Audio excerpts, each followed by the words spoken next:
Nós já falamos que as pessoas diferentes têm formas diferentes de aprender. Hoje nós vamos tratar de um aspecto que tem relação com a personalidade. Tá? Que as pessoas têm maneiras preferidas de aprender. A primeira delas que vamos abordar é o que nós chamamos de o leitor. Se você tem um leitorzinho dentro de casa, você logo perceberá que ele aprende mais rápido, ele aprende melhor lendo do que em qualquer outra forma de explicação. Na verdade, o seu leitorzinho ele só vai entender realmente a matéria quando ele estiver com o material de leitura na frente. Tá? Então, seja o livro didático, seja material de enciclopédia, seja a explicação que você vai dar, você vai ter que alimentá-lo de material escrito. Então, você pode até fazer uma exposição oral para o seu leitorzinho, mas depois você tem que ter um resuminho que ele possa ler. Tá? Ou ele pode até anotar, né, no seu caderno e depois ler o que anotou no caderno. Aí é que ele realmente vai entender a explicação. Mas nem todos são leitores. Tá? Temos aí um segundo perfil que podemos chamar que é o dos escritores. Ou seja,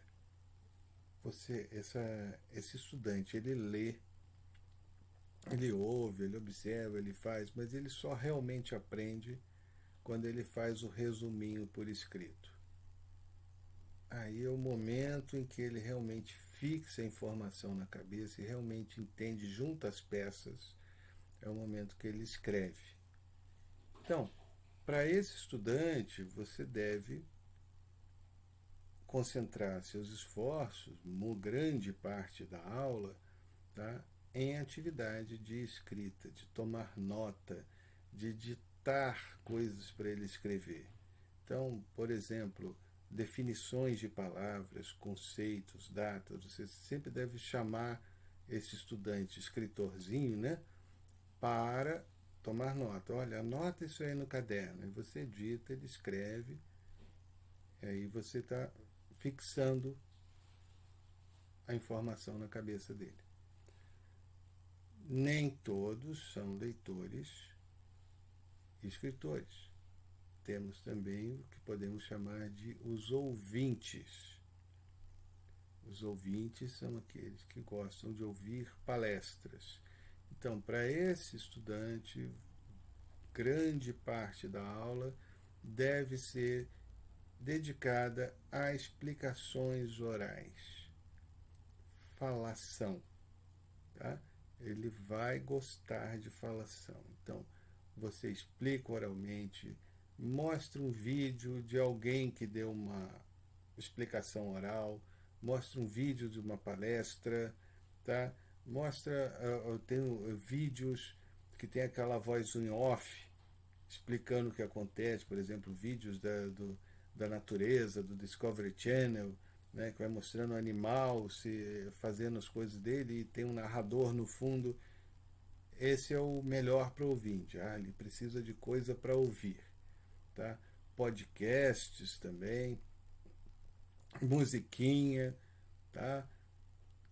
Versinho, aprender a recitar versinho, tá? Tudo isso, tudo que apela ao ouvido, será bem fixado e bem entendido pelo seu estudante ouvinte. Temos ainda um quarto tipo de personalidade de estudante, que é a do observador. Ele precisa ver a coisa acontecendo ou ver alguém fazendo para que ele possa aprender. Então, para esse estudante, você vai colocar vídeos que mostrem coisas acontecendo, diferente do ouvinte. Se você usar um vídeo para o ouvinte, você tem que mostrar vídeo de gente falando. Tá? Para o observador, não. é vídeo de coisas acontecendo, de pessoas fazendo coisas. Então, para esse estudante, você vai mostrar para ele como se faz, tá? Você pode até explicar, está explicando oralmente, mas vem aqui, vou te mostrar como se escreve, vou mostrar como se faz essa conta. E aí ele consegue, por imitação, tá? Pela observação, ele imita e aprende. Tá? Finalmente, temos aqueles que só conseguem aprender com a mão na massa. É o que nós podemos chamar dos fazedores.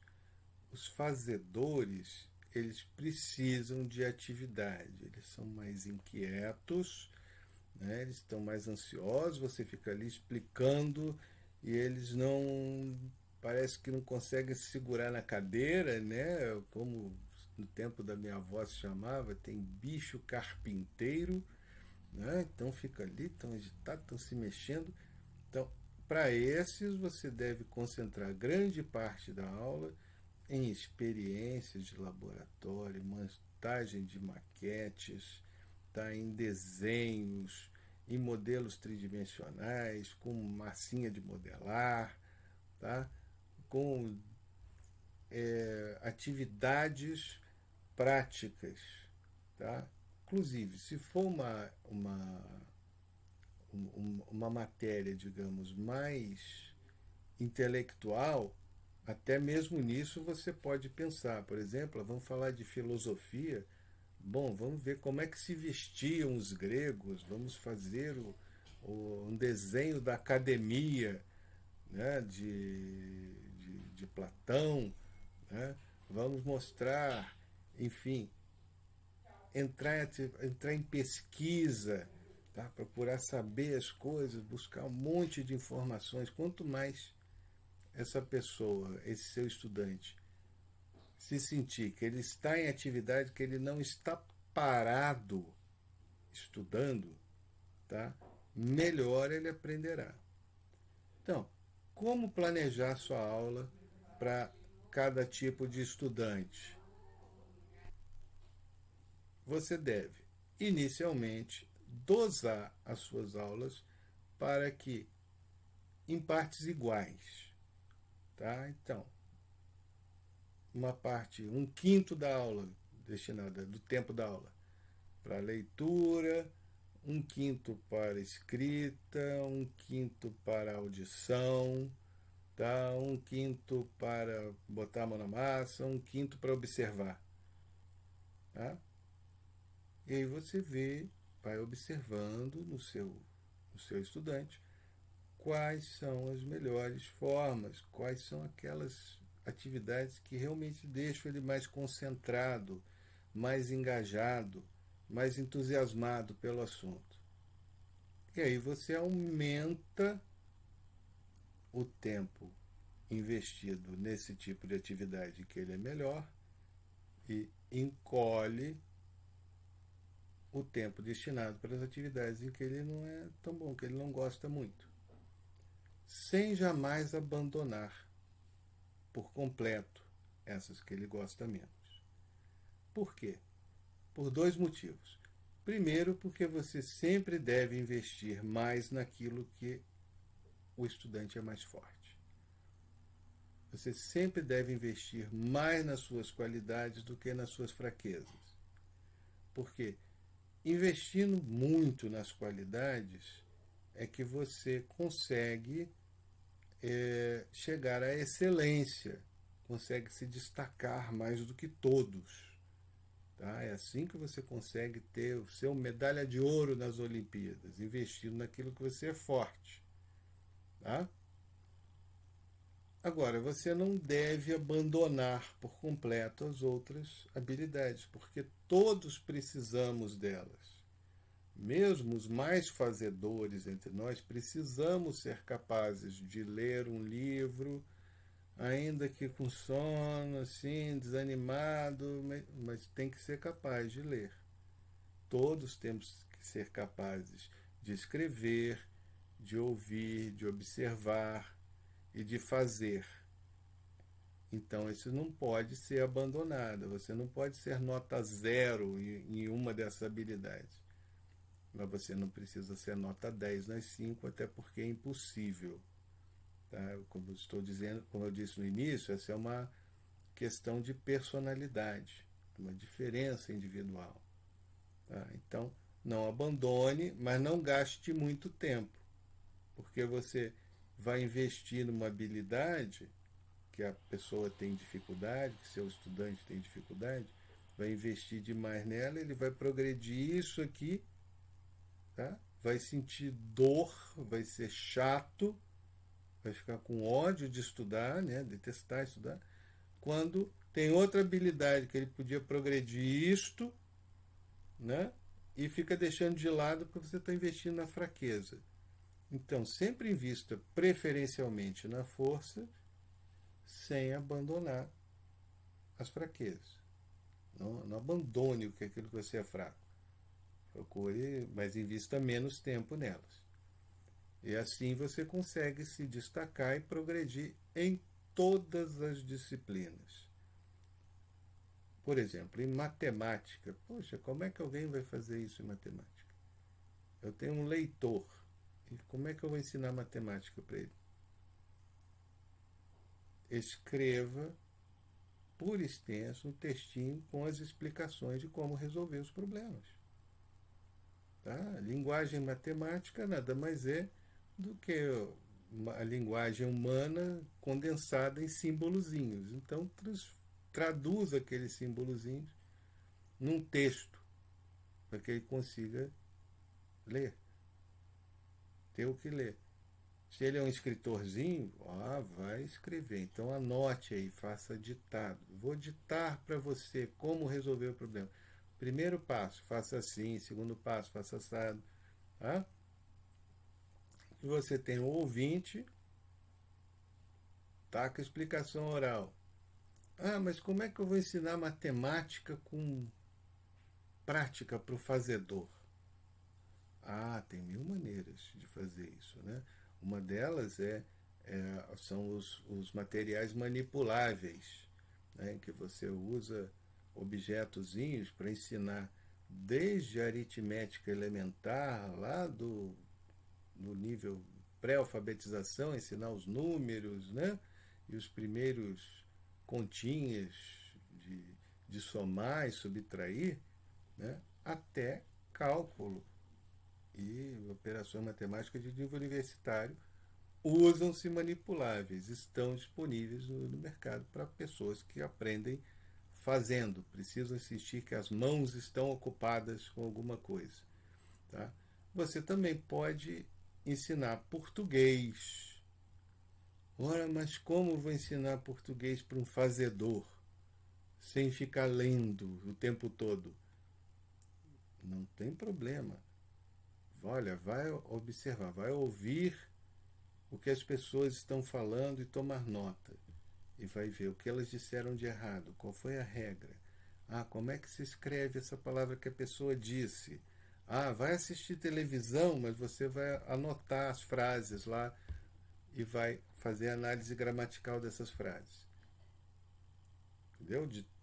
Você vai usar o português do dia a dia, tá? O português com que se tem contato para usar a gramática. Eu falei aqui, gosto de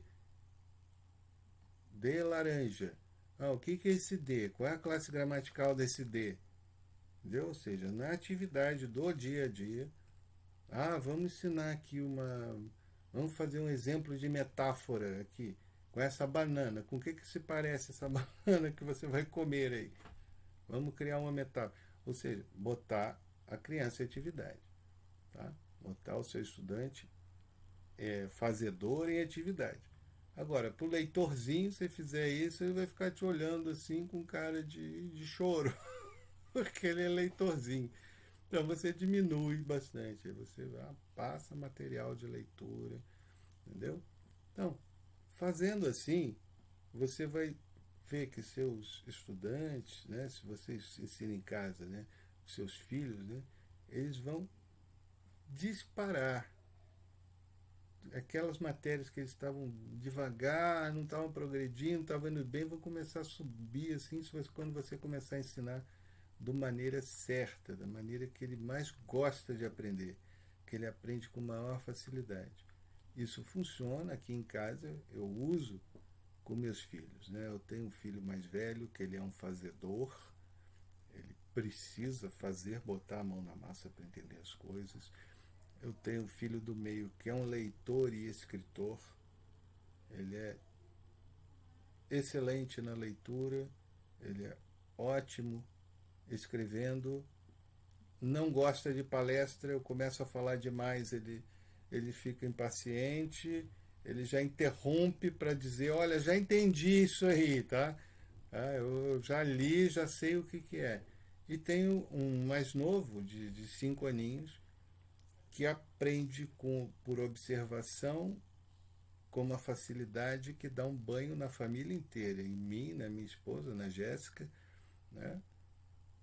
Ninguém aqui aprende tão bem quanto ele por observação. Ele observa uma vez, ele já sabe como é, ele já sai fazendo.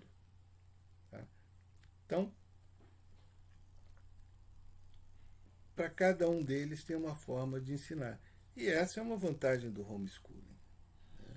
Que você pode, para cada um de seus filhos, tá, desenvolver a melhor forma para desenvolver a inteligência deles, de cada um deles, algo que é impossível ser oferecido no ambiente de sala de aula de uma escola. Então, muito obrigado pela atenção, fique com Deus. Grande